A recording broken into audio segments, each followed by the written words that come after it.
Setan masalahianin kantanga Sing faleng song song tehi Satuan boral turkani Mase pathian mangai na chua Min chandam ta Chandam na dari engai te Sual boy tang song song te chua na tu Pathian fa palang lisua Kalvari tang cross satuari Satuana sa lenturi Min chandam ta Min chandam narong kuihi oram tina Mitin te siaturi lau tham chua se Sual boya tang song song te Lau chuộc ngal se tu na hiền Mi song song te chandam nan Tuar to si O chandam na dari engai tu Sual boya tang song song te chua na tu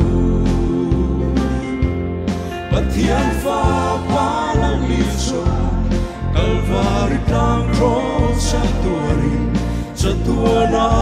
sa lenturin Min chandam ta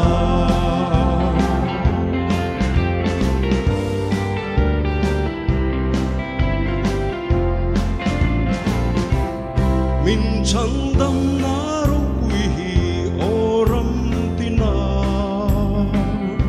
Mitin ke siaturin lau tham chua se Sual boya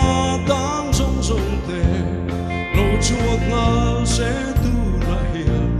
Mi song song te chandam na Tuar to si O chandam na dari engai tu Sual boya tang song song te chua na tu Pathian fa palang lisua Kalvari tang cross satuarin Satuana sa lenturin Min chandam ta